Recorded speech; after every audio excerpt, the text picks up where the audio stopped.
Meus queridos, meus irmãos e minhas irmãs, estamos no nosso segundo dia do nosso retiro espiritual, porque toda novena, trezena, tríduo, o mês de Maria é sempre uma oportunidade de fazermos um retiro espiritual, onde cada dia para nós é uma oportunidade de nos encontrarmos melhor e com mais intimidade com Deus e a missão a qual Ele nos confiou. E hoje o Evangelho fala justamente de quando nós nos apegamos à legalidade das coisas e não ao amor por quem deu fazer as coisas. Porque hoje nós encontramos um grupo muito específico do povo judeu, que é os fariseus, que são os fariseus. Homens da igreja, homens da palavra, homens que tinham vivência eclesial daquele tempo, eram homens que estavam numa certa estatura de quem conhecia mesmo a palavra.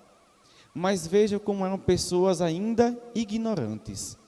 E aqui, como já falei, ignorante não quer dizer uma pessoa bruta, de coração fechado ou braba. Não, ignorante é aquele que realmente não conhece. Eram pessoas que se debruçavam pela palavra, mas que não mergulhavam na palavra de Deus. Porque vejam, eles veem toda aquela situação e vai e pergunta se é permitido fazer o bem no sábado. Está aqui. Olha, porque eles fazem dia de sábado o que não é permitido? Justamente porque os discípulos estavam com fome e foram comer. Imagina isso. No dia que se dá como santo, vamos botar aqui na nossa cabeça um dia que para nós é santo, a Sexta-feira da Paixão, que é um dia de jejum e oração. Tem uma pessoa passando por necessidade, aí você fala, não vou dar você o alimento porque hoje é dia de jejum. Mas aquela pessoa está fazendo jejum há uns 4 ou 5 dias, já não está comendo direito há muito tempo, porque não tem condições para ter todos os dias alimento como nós temos. E aí, Nosso Senhor fica olhando, observando para eles, e pergunta, é justo no sábado fazer o bem ou fazer o mal? Eu acho que Jesus, ele queria fazer uma pergunta melhor. O que vale, a lei ou a vida? Aí vai dizer, pronto, Frei, então hoje rasgaremos os mandamentos da igreja, os mandamentos de Deus, o direito canônico, o catecismo? Não, rasgaremos o nosso coração. Porque os fariseus eram homens que seguiam a lei pela letra, pelo que estava escrito, e não pelo amor que tinham a Deus, e tinham as leis como melhorar esse seguimento a Deus, como um caminho, um itinerário para essa liberdade de filho de Deus. E veja como é interessante os fariseus, vendo tudo isso, Jesus como um homem muito pedagógico, Jesus é o pedagogo das coisas do Pai, ele ensina e mostra na prática. Ele não só fala, ele mostra na prática. Ele pergunta se é digno justamente fazer o bem ou o mal no sábado. E eles não respondem. Por quê? Porque eles não querem concordar com Jesus. Uma pessoa dotada de orgulho, vaidade, prepotência, entre outros vícios que podem nos aprisionar na alma, num rosto de pessoas da verdade, assim como os fariseus, não deixa baixar a cabeça e concordar com quem está certo. Mas Nosso Senhor lança a pergunta, lança para eles, mas já sabendo que eles não iriam responder, que Nosso Senhor é muito sábio, Ele sabe as perguntas certas, Ele sabe onde chegar. Por isso que quando nós conversamos com Jesus, que Jesus vem nos inquietar, Ele vai no ponto certo. Perceba, quando você está conversando com Jesus, Jesus não arrudeia, Ele vai naquele pontinho que você não quer tratar, e Ele fala, e isso aqui?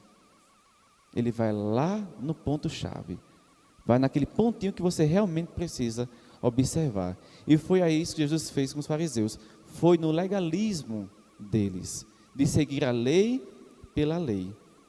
E aí Nosso Senhor vai e traz à mente deles a palavra de Deus, quando diz, lembra quando Davi estava com os seus, e estava com fome, e foram pegar os pães que isso é dado aos sacerdotes, porque estavam com fome. Por quê? Porque a vida está acima da lei.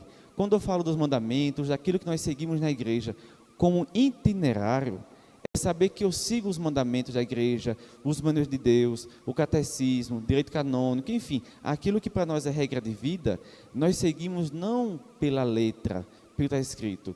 Eu sigo porque eu amo tanto a Deus que eu quero caminhar corretamente. Para isso, eu tenho os mandamentos da igreja, os mandamentos de Deus, direito canônico, nós temos a tradição da igreja, temos tudo isso para seguir como aperfeiçoamento, como caminho de aperfeiçoamento da minha pessoa, enquanto seguidor de Cristo, enquanto obediente à voz do Pai, enquanto templo do Espírito Santo. E não como os fariseus, que queriam seguir pela letra, somente para isso. E veja, Nosso Senhor, eu acho fabuloso Nosso Senhor, porque esses dias Ele está usando somente de ir no ponto-chave das pessoas que o incomodam.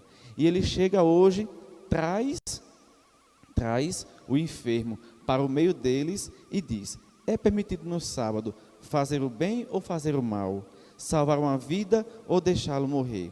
Ele chama o enfermo, estende a mão e cura na frente de todos.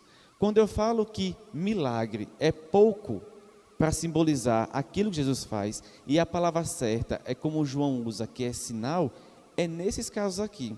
Veja, quando aquele homem que estava com a mão seca, que era o único que visivelmente merecia receber uma cura, porque estava enfermo, estava com um coração confiante em Deus, de que em Jesus ele alcançaria a sua cura, veja, quando Jesus cura a mão do enfermo, Ele cura também a hipocrisia do fariseu, o legalismo do fariseu, todos aqueles que não tinham fé, Jesus cura ao mesmo tempo. Pois quando vocês pedirem uma graça a Deus, não fique esperando coisa simples não.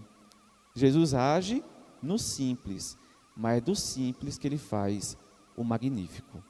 Quando vocês pedirem uma graça para ser alcançada a Santo Antônio durante a trezena, que você alcançar essa graça, você vai ver que não é só a sua vida que vai ser transformada. Você foi só o sinal, aonde seria o centro de onde a graça derramada iria se expandir. É igual hoje. O enfermo estava no centro da roda, daquela conversa, de perguntas que já se tem resposta. Mas Jesus queria curar a cegueira dos fariseus. Jesus queria curar, tirar as escamas dos olhos, as traves dos olhos dos fariseus, que só queriam servir a letra e não ao amor que tem a Deus, e por isso tem a letra como segmento. E Ele cura a todos. O enfermo é só o sinal. É igual quando você pega uma bacia com água e você pega no centro, derrama uma pedra. Ali foi o centro, em vez que cria ondas. Mesma coisa é a graça de Deus. Ela só precisa de chegar em uma pessoa. Chegou, todos ao redor recebem a graça. Porque às vezes aquela pessoa que está enferma não é nem a pessoa que recebeu o milagre.